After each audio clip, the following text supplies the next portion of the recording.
Hey guys, alright? Welcome everyone. A young man named Joel Dawson lives with his friends in an underground bunker. It's very dangerous to venture to the surface, so he doesn't know anyone else. Everyone in the bunker has a partner except Joel, who is alone and has no chance of meeting a girl. He isn't intimidated, but every day, he feels like a cowardly outcast. Joel doesn't leave the bunker because enormous monsters roam outside in the current world. 7 years ago, an asteroid was heading towards Earth, and to destroy it, humans launched nuclear missiles into space. Humanity managed to bring down the giant rock, but the nuclear fallout that followed hit the Earth. All cold-blooded animals underwent incredible mutations, causing them to grow terribly and start hunting humans. People tried to fight them, but a year later, 95% of humanity disappeared. The survivors hid in bunkers and tried to stay alive. Joel joined a group of friendly young people and became their partner. Survival was easier while the group had ammunition, but even now, the hunters managed to get supplies from the surface using makeshift weapons. However, Joel is definitely not a hunter. He milks a surviving cow in the bunker, prepares the food, and everyone is fine with that. One day, monsters invade the bunker, and everyone arms themselves and decides to fight back. Joel wants to go with his friends, but they don't allow him, saying he couldn't handle it because he's too shaken. The brave hunters go through the tunnel, and soon, one of them is attacked by a monster. It's the first time Joel decides to take action. He grabs his crossbow and goes after his friends. Suddenly, the young man sees a giant insect kill one of his friends. Joel is incredibly scared and can't move. Fortunately, his friends find him and rescue him. He then recalls his life before the apocalypse, 7 years ago. Joel was on a date with his girlfriend named Amy. The young man had clumsily drawn a portrait of her, but Amy liked it and gave Joel cool drawing pencils and a notebook. The couple was happy, and it was the best summer of their lives. Suddenly, the city was invaded by mutant insects, and the couple had to flee quickly. Currently, Joel still uses Amy's gifts. He draws monsters in his notebook with notes about their weaknesses, which is the only thing he finds useful. He then tunes his radio and communicates with a nearby colony of survivors. He recently managed to find Amy in that camp and now communicates with her, dreaming of meeting her. But getting there is impossible. Joel then recalls his last meeting with Amy 7 years ago, before the evacuation. At that time, he confessed his love for her and promised to find her, even though he had no idea how he would fulfill that promise. While Joel's friends are discussing the bunker invasion, Joel asks an unexpected question: how far is Amy's colony? Apparently, Amy's shelter is 140 kilometers away, a week's journey, but not even the bravest hunter can get that far. However, Joel thinks differently. He says he can take care of himself. Finally, his friends give him a map, wish him good luck, and tell him to escape danger. Joel emerges on the surface for the first time, enjoying the fresh air and choosing his direction at random. He finds it much better than he thought. He covers a certain distance, and no monster has tried to devour him yet. Suddenly, Joel hears the sound of insects and hides in a nearby abandoned house. He is looking for food, but someone is already hiding in the fridge.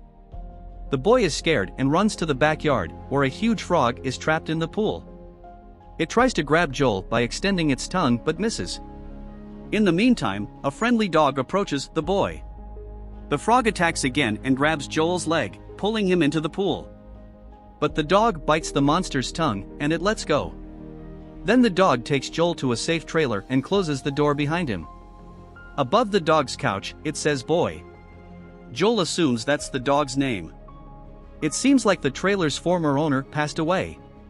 The dog misses its owner and won't part with her red dress. But now it looks like they can become friends. In the morning, Joel and his new friend start their journey together. Joel decides to carry the red dress of Boy's late owner in his backpack so that Boy follows him. On the way, they play together and avoid dangers. Suddenly, Joel finds a bush with wild fruits and wants to eat one, but Boy bites his leg and doesn't let him do it. The fruits seem to be poisonous, so Joel makes a note about them in his journal as he continues walking, which leads him to fall into a deep hole. Boy can't get him out, and Joel can't get out on his own. Then, the sound of insects can be heard from all directions inside the hole. With a large bone, he prepares to fight, although he is quite scared. Suddenly, a rope falls onto Joel, and a man begins pulling him out, while the hole starts to fill with mutant worms. To deal with them, the man throws a grenade into the hole. Joel was saved by Clyde and Mino, tough survivalists. They like Boy, so they agree to take Joel with them. The survivalists know a lot about the mutants, saying that they remember a person's smell and can track them. That's why staying still is not a good idea. Joel tells them that he wants to get to Amy's colony, even if he has to go alone, because his heart tells him to do so. The survivalists think Joel is insane for thinking this way, as he's not fit to live on the surface. To make up for it, Mino teaches the boy how to shoot a crossbow. Meanwhile, Clyde looks around with his binoculars and declares that one of the monsters has picked up Joel's scent and is now following them. They need to move forward immediately. The survivalists plan to head north, where it's very high and cold for the monsters, and there may be a large colony of survivors there. Joel would like to go with them, but finding Amy is more important to him at the moment. Suddenly, Clyde tells the boy to stay still and quickly takes off his shirt. The rock behind Joel is not a rock but a giant snail. Clyde puts Joel's shirt on the snail's shell, and it silently crawls away. It will now spread Joel's scent all over the hill, and the predatory monsters won't find him. Not all mutants feed on humans, it turns out. And Mino explains that those with friendly eyes are rather peaceful. The travelers continue walking silently. Late at night, they stop to rest, and Joel makes a new entry in his diary. Clyde likes his monster encyclopedia, and Joel gains confidence in the survivalists. He then talks about his hometown. At the beginning of the infestation, his town was severely damaged, and almost no one survived. Learning this, Clyde admires his survival skills, saying he has never met someone who made it out alive from there.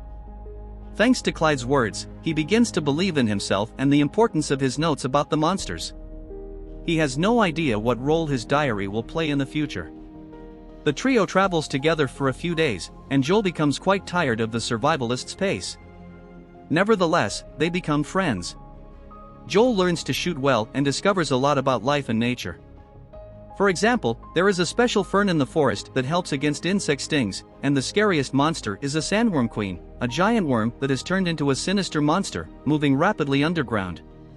One day, it's finally time for the survivalists and Joel to go separate ways. Mino becomes attached to him and cries when saying goodbye. The survivalists believe they'll meet Joel again and even give him a grenade to improve his chances of survival. Joel and Boy now have only 50 kilometers to Amy's base. They confidently set out, but at some point, Boy starts acting strangely, as if he senses danger. He hides under the statue of a duck in an abandoned park. Then, Joel hears the sound of a mutant approaching, right behind him. This is when a giant centipede emerges from the ground.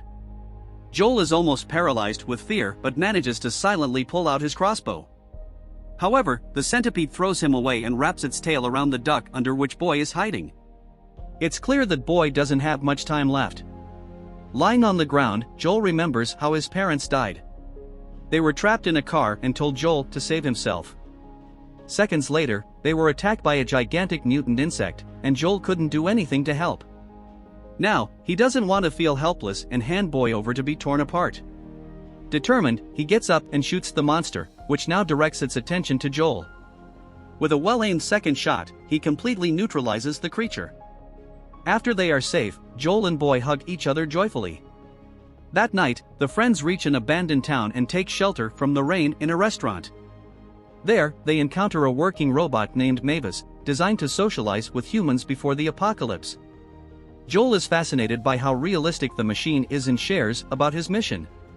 Mavis has low battery power but allows Joel to connect his radio to her. He contacts Amy, who knows he's on his way to find her, and she can't believe he's actually doing it. Joel tells her about his adventures and how brave he has become. Amy's camp is now about 15 kilometers away. In turn, she enthusiastically tells him that some new people have arrived at their camp and want to rescue them. Joel doesn't have time to figure out what that means because the communication is interrupted as the robot is almost out of charge now. Afterward, Joel takes Mavis outside, as she said it's been a long time since her last time. He confides in Mavis, thinking what he's doing is crazy and that Amy doesn't want him. The robot thinks differently, saying that, in any case, the journey has already changed Joel, which means it's not all in vain. The boy and the robot then admire a kind of flying jellyfish, which is abundant outside. During this, Mavis shuts down for good. In the morning, Joel continues his journey when suddenly he hears the sound of a mutant and sees a fin emerging from the ground. It's the same terrifying monster that Clyde and Minnow had talked about before, a sandworm queen. Joel tries to confuse it, but the queen reacts strongly to the noise and goes after him. He runs after Boy as fast as he can, but he stumbles abruptly and rolls to the riverbank, losing his backpack in the process. He quickly gets up and hides with his dog behind a tree trunk. The monster approaches using its tentacles, but its sense of smell fails, and it crawls away. Joel is relieved that the danger has passed. However, Boy's late owner's red dress is outside of Joel's backpack.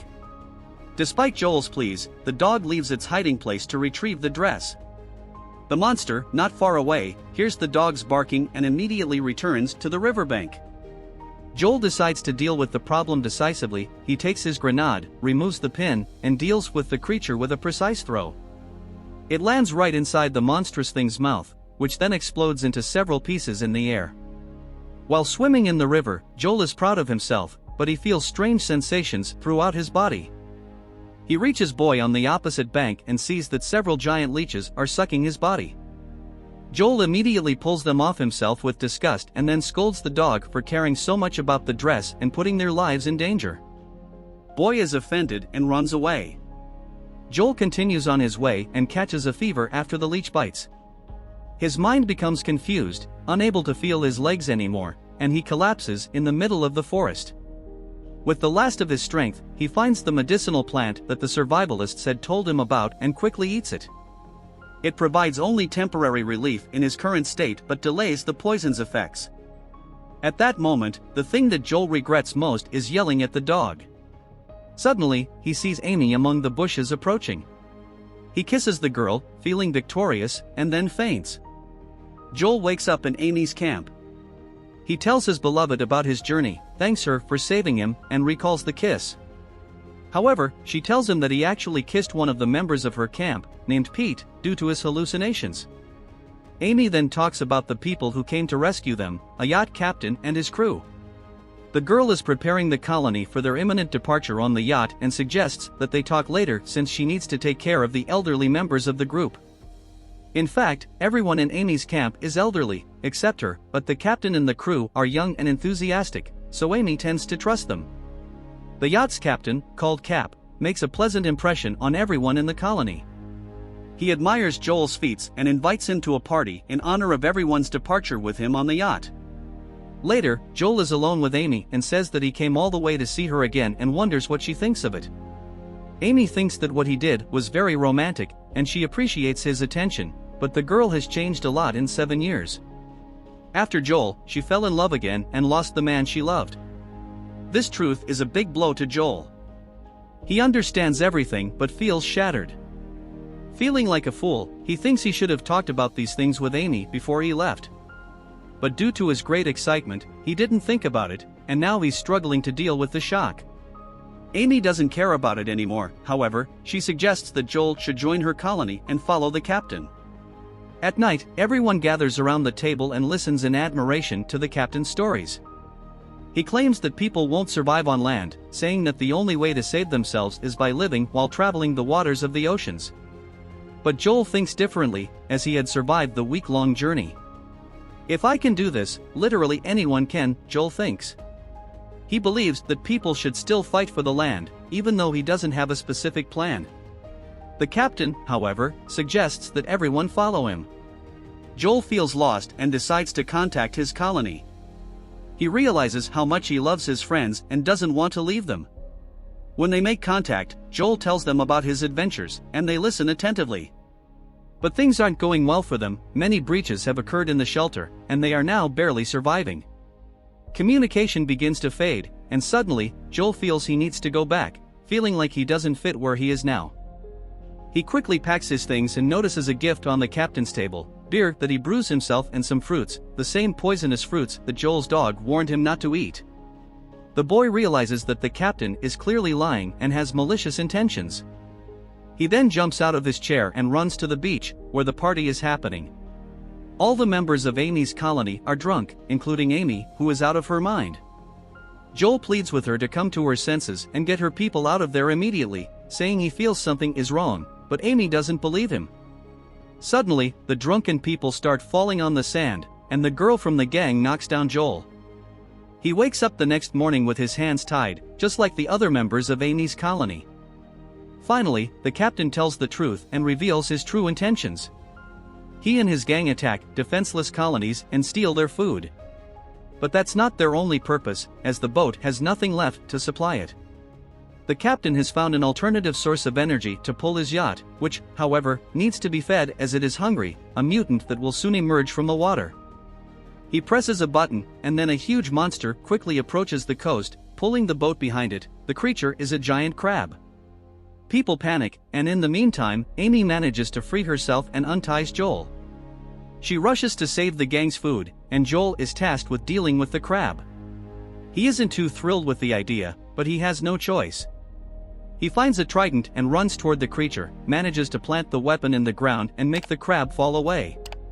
Joel is surprised by his success, but the crab is still moving. Joel tries to attack it, but the captain presses a button and sends an electric current through the circuit that surrounds the crab. The mutant shakes its claws and throws Joel away. Meanwhile, Amy bravely fights the gang's woman, but it seems the villain is about to win. The crab rolls and prepares to attack Joel, but suddenly, the dog appears on the beach. He barks at the crab, distracting it. The captain orders his henchwoman to shoot the dog, but Amy hits her arm, making the shot hit the crab. Taking advantage of the confusion, Amy deals well with the woman, but she is no match for the captain, who knocks her out. He grabs some supplies he stole and leaves in the boat to reach the yacht. The dog rushes to bring Amy back to her senses after the fight, and Joel continues to fight the crab, which was not affected by the explosion. He periodically shivers from electric shocks and grabs Joel's leg with his claw. Amy throws a grenade launcher to Joel, and he prepares to shoot the mutant in the mouth to defeat it. But suddenly, Joel notices the crab's gentle eyes, which means it is harmless to humans. It's the electric shocks that make it violent. Then, Joel destroys the electrical circuit and frees the crab, so the captain can no longer electrocute him. The mutant looks at Joel with gratitude and quickly swims toward the yacht, where it gets rid of its attackers and destroys the boat like it's a tin can. Amy is thrilled with Joel, and the other members of Amy's colony thank him for saving them. However, it's time for Joel to return to his friends. Amy gives him a farewell hug, and Joel gives her the notebook with descriptions of all the monsters and their weaknesses. He knows all this information by heart, so he doesn't need it anymore, as he can make copies. Joel thanks Amy for inspiring him to come because it was the best decision of his life. Joel is already at the shelter's threshold when he abruptly turns around and kisses Amy. The girl reciprocates the kiss and promises to find him one day. Joel happily goes on his way back with his faithful dog to his colony, retracing the journey in 7 days and manages to get there. His friends receive him with great joy and embrace him. Joel asks the group to join him in the northern mountains, where the survivalists were, stating that it's foolish to stay in a bunker forever when there's a whole beautiful world to live in outside. He reports his plans to other colonies through the radio, transmitting to survivors all the information about the monsters and inspiring them to go to the mountains too. Even Amy's colony departs, and people enjoy the fresh air, now having faith in themselves for a better future thanks to Joel's inspiration. Meanwhile, the survivalists, Mino and Clyde, have already reached the north. They heard Joel's broadcast and now really believe in him. But Mino says she's afraid Joel won't be able to get through the scary snow spiders along the way. And here the movie has its sad ending, as there has been no sequel to date or any news of one possibly being made.